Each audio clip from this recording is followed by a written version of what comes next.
My husband's mistress moved into my home, until she found out whose name was really on the title. The day I came home to find another woman's suitcase in my hallway, I didn't scream. I didn't cry. I just stood there, staring at the designer luggage like it was a bomb about to explode. My husband David walked down the stairs with his arm around her waist. She was younger, prettier, everything I thought I should panic about. But something strange happened inside me. Instead of falling apart, I felt this weird calm wash over my body. David cleared his throat and said the words I'll never forget, "Ashley, this is Nicole. She's moving in. I think it's time we all acted like adults here." Nicole smiled at me like we were old friends meeting for coffee. She actually extended her hand for me to shake. That's when I knew this wasn't just an affair. This was a planned takeover. My husband had brought his mistress into our home, expecting me to just accept it. The funny thing is, I did smile back. Because David had made one tiny, crucial mistake. And I was about to watch it destroy everything he thought he'd planned. Nicole walked past me into the kitchen like she owned the place. She opened my cabinets, looking for a glass. She commented on how the layout was different than she'd imagined. That's when it hit me, she'd been planning this for a while. David had probably shown her pictures, walked her through every room over video calls, promised her a life in this beautiful house. I watched her pour herself water from the filtered pitcher I'd bought last month. David stood between us looking uncomfortable but determined. He launched into this speech about how their love was real and how he hoped we could all be mature about the situation.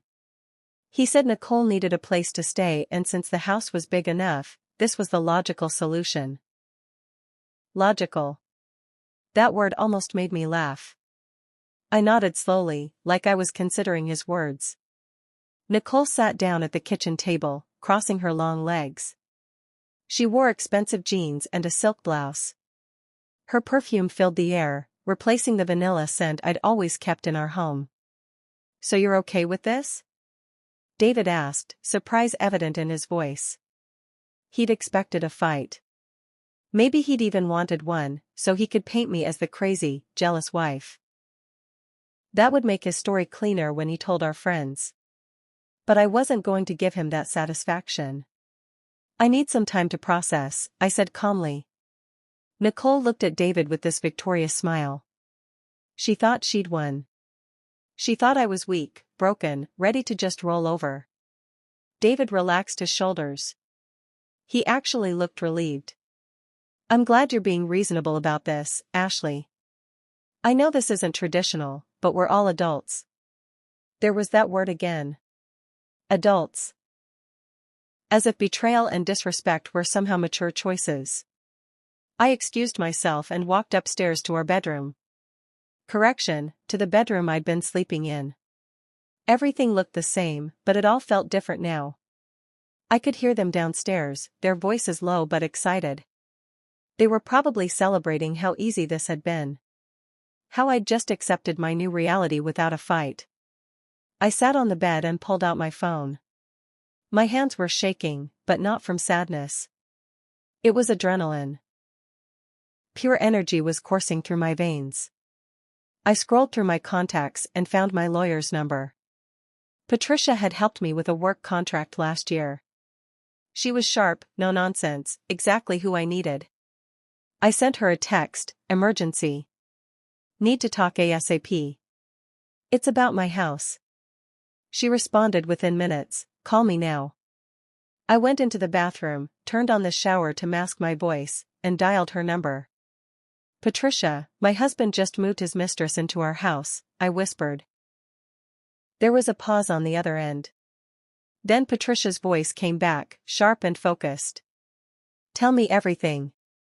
I explained the whole situation in hushed tones while water ran in the background. When I finished, Patricia was quiet for a moment. Then she said something that made my heart race. "Ashley, whose name is on the house title?" I smiled for the first time that day. "Only mine. The house is only in my name." Patricia's laugh was brief but satisfied. "Then this just got very interesting. Don't do anything yet. Let them get comfortable. I'll prepare the paperwork tonight. We're going to handle this legally and properly. After we hung up, I actually took a shower. A long, hot shower where I let everything sink in. My husband had betrayed me. He'd brought another woman into my home. He thought he could just reorganize my life without consequences. But David had never paid attention to details. When we bought this house 5 years ago, I'd been the only one on the loan. David's credit was terrible back then from some bad business decisions. He'd promised to fix it and add his name later, but he never did. And I never pushed it because honestly, I liked having something that was just mine. My grandmother had taught me that. She'd always said a woman should have something in her own name, just in case. At the time, I thought she was being old-fashioned and paranoid. Now I wanted to thank her spirit for that wisdom. When I came back downstairs, Nicole had made herself even more at home. She'd changed into comfortable clothes, yoga pants and a tank top. Her makeup was off, hair in a messy bun. She was cooking something in my kitchen, using my pots and pans. David sat at the counter watching her like she was performing magic. "I'm making my special pasta," Nicole announced when she saw me. "David says it's the best he's ever had." The insult was deliberate. She wanted me to know she satisfied him in ways I apparently couldn't. I opened the refrigerator and grabbed ingredients for a sandwich. "Sounds great," I said flatly. David looked confused by my continued calm. "Ashley, we should probably talk about sleeping arrangements," he started. I interrupted him. "You two take the master bedroom. I'll sleep in the guest room."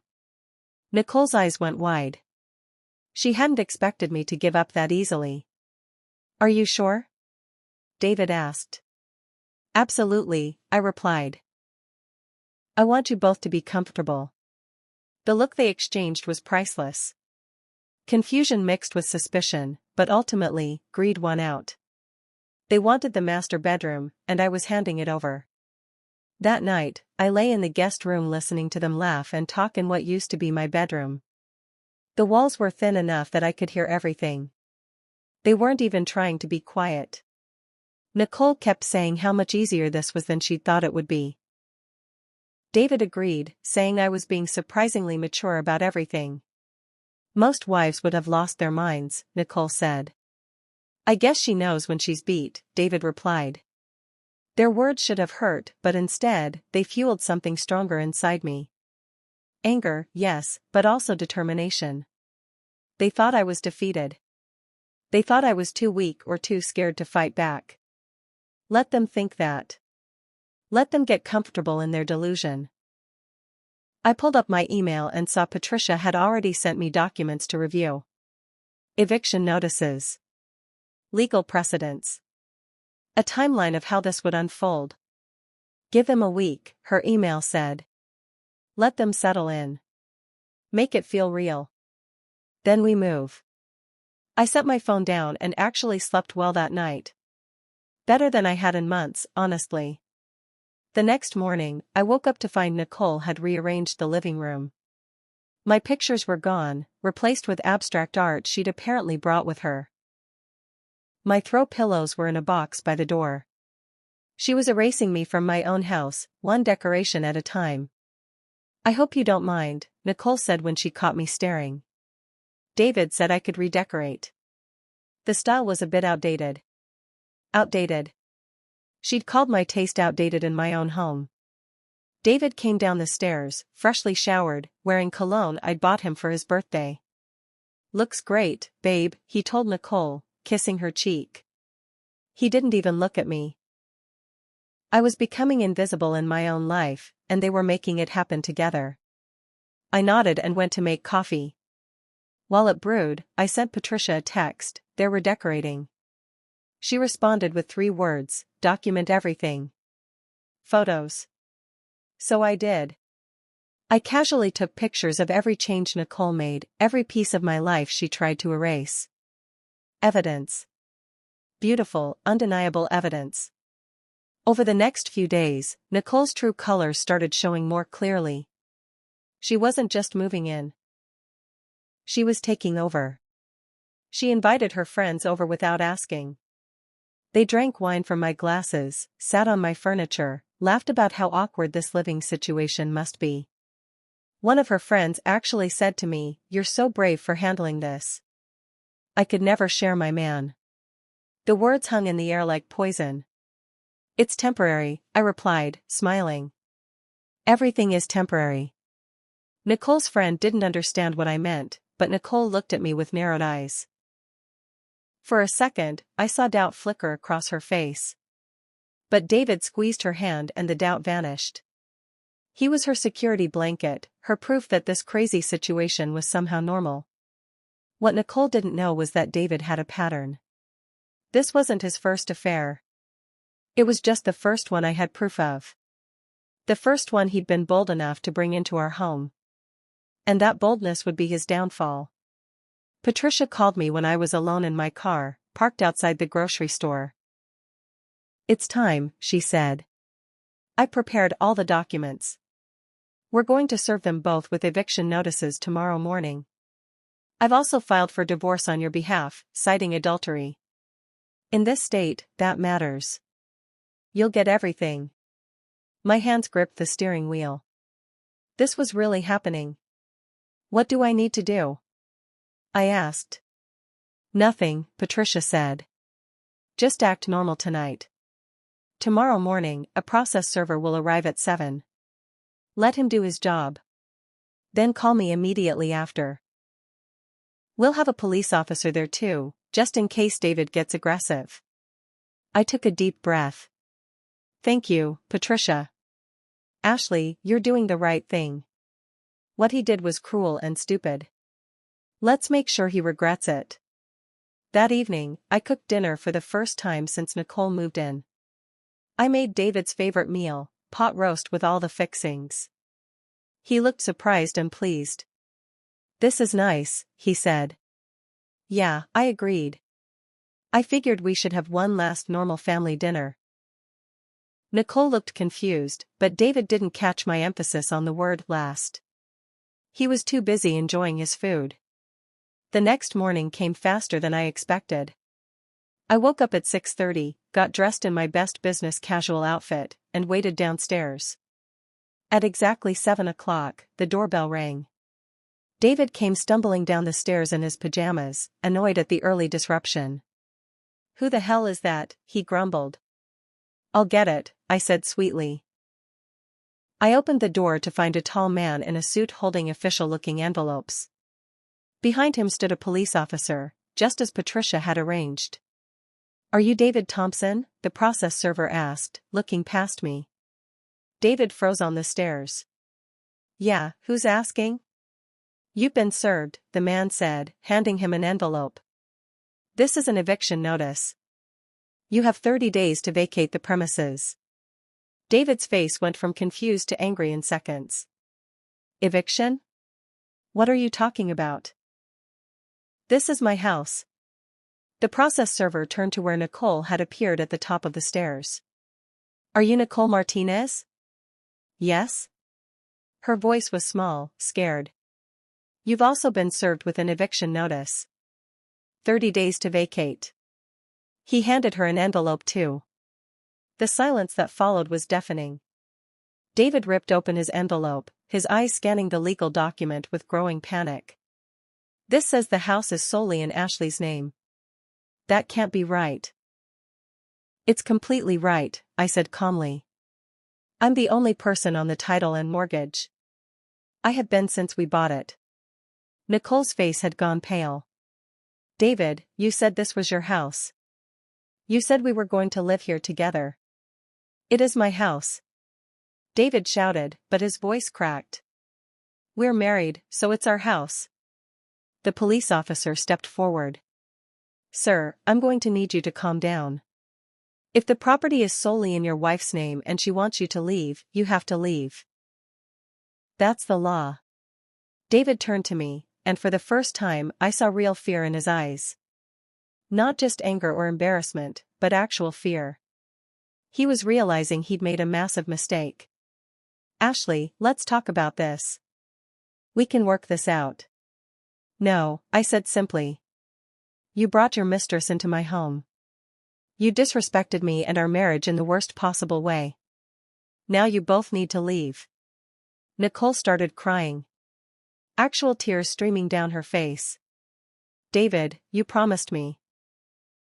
You said we'd have a life together. You said this was all arranged. It was. David insisted, but his voice had no conviction anymore. He looked at me desperately. Ashley, please.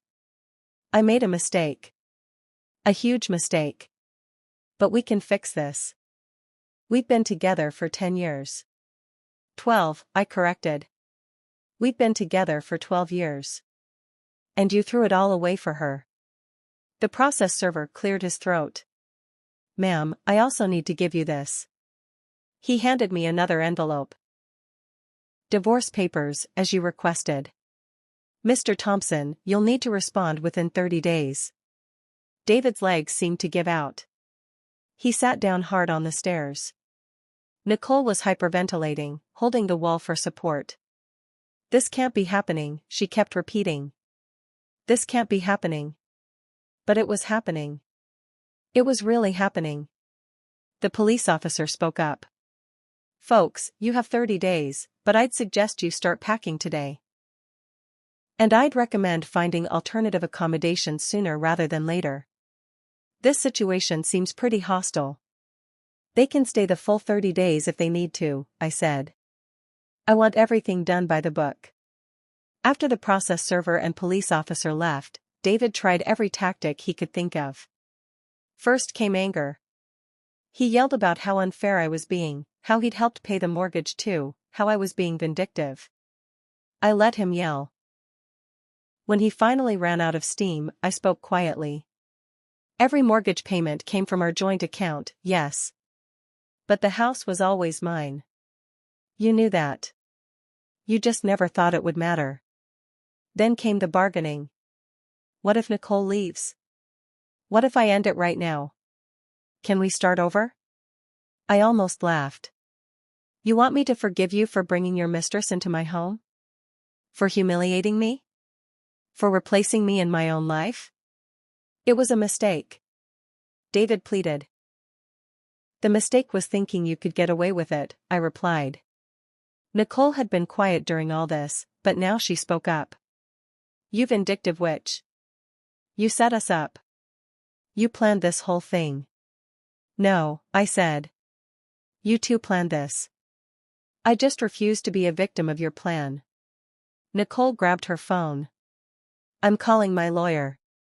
Go ahead, I encouraged. They'll tell you exactly what mine told me. I own this house. Period. The next few days were incredibly tense. David and Nicole barely spoke to each other. The dream they'd built together was crumbling, and they were turning on each other in the wreckage. I heard them arguing in the bedroom at night. Nicole blamed David for lying about the house. David blamed Nicole for pushing him to bring her here in the first place. You said we needed to be bold, Nicole hissed one night. You said Ashley wouldn't fight back. I thought she wouldn't. David shot back. How was I supposed to know she'd actually kick us out? Their relationship was imploding in real time. Without the thrill of the affair and the promise of a life together in their house, they had nothing. Just guilt, shame, and anger. Meanwhile, I was planning my next chapter. Patricia had connected me with a financial advisor. Turns out, David had been hiding some money. We found 3 separate accounts I didn't know about. We can freeze these during the divorce proceedings, Patricia explained. He tried to prepare for this, but he didn't prepare well enough. Everything was falling into place. My calm approach had worked perfectly. I'd documented everything, stayed legal, and now I was going to come out of this with everything I deserved. 2 weeks into their eviction notice, Nicole moved out first. She couldn't take the tension anymore. I watched her pack her designer luggage, the same bags I'd seen in my hallway that first day.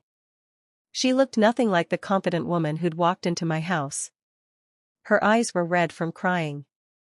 Her hands shook as she loaded her car. David didn't even help her. He sat in the living room, staring at nothing. "I'm sorry," Nicole said to me as she carried out her last box. "I didn't expect that." "For what?" I asked. "For believing him. For thinking this was okay. For being so stupid." She wiped her eyes. "He told me you two were basically over. That the marriage was dead anyway. That I was doing nothing wrong. And you believed him?" She nodded miserably. "I wanted to believe him. Because I loved him. Or thought I did."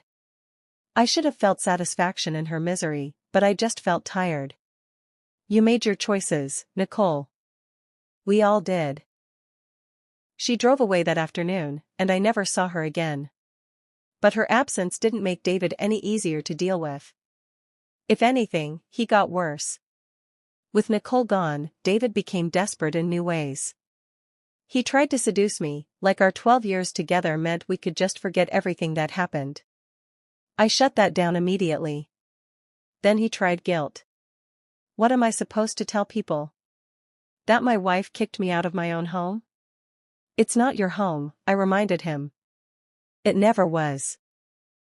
He started drinking more. I'd find empty bottles hidden in weird places. The guest bathroom.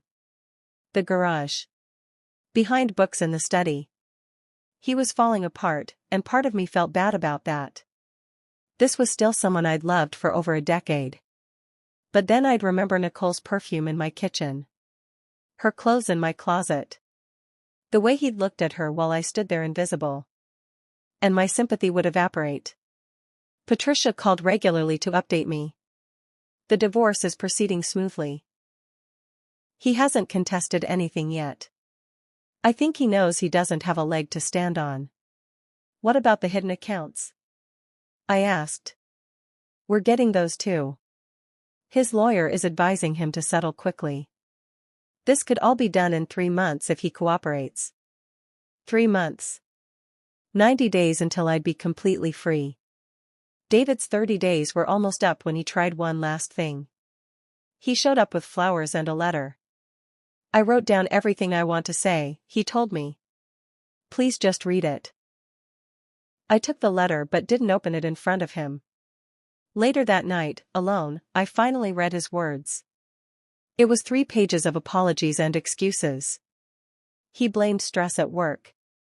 He blamed our relationship growing stale. He blamed Nicole for pursuing him. He blamed everything and everyone except himself. At the very end, he wrote, "I love you, Ashley. I always have. I just got lost for a while. Can't we find our way back?" I read that line several times. Then I walked to the fireplace and burned the letter. Watching the paper curl and blacken felt symbolic. That version of David, the one I'd loved, was gone. Maybe he'd never really existed at all. Maybe I'd been in love with someone I'd imagined, not the real man. The next day was David's last day in the house. He packed slowly, like a condemned man walking to execution. Every item he put in boxes was another piece of our life together ending. I didn't help him pack. I just watched. When David finally carried his last box to his car, he stood in the doorway for a long moment. "This is really it?" he asked. "This is really it," I confirmed. "I never meant to hurt you." "But you did. You hurt me in ways I didn't even know were possible." He looked like he might cry. "I'm sorry, Ashley. For everything. I know you are. Now you're sorry. But you weren't sorry when you were planning this with her. You weren't sorry when you brought her into my home. You're only sorry because you got caught and lost everything." He didn't have a response to that. What could he say? It was the truth. David left without another word. I watched his car disappear down the street, and then I closed the door. My door. To my house. I stood in the hallway, the same spot where I'd seen Nicole's luggage that first day, and took a deep breath. The air smelled clean. No more Nicole's perfume. No more David's cologne. Just my home, exactly as it should be. I walked through every room, reclaiming my space. I put my pictures back up. I moved furniture back to where I wanted it. I opened windows and let fresh air sweep through everything. The divorce was finalized exactly 3 months later, just as Patricia predicted. I got the house, obviously. But I also got half of David's retirement account, half of those hidden savings accounts, and a generous alimony payment for the next 5 years. You did this perfectly, Patricia told me over celebratory coffee. You stayed calm, documented everything, and followed the law. That's how you win. I didn't feel like I was winning, I admitted. I felt like I was surviving. Sometimes survival is the win, she said wisely. My friends and family had mixed reactions to everything. Some people thought I was too harsh. Maybe you could have worked it out, my mother suggested. But most people supported me. My best friend Rachel said, he brought another woman into your house. Into your house. You showed incredible restraint by not burning all his stuff in the front yard. I laughed at that. The thought had crossed my mind. But I'd done something better. I'd done it right. No drama. No screaming. No scenes that would make me look crazy. Just cold, legal precision.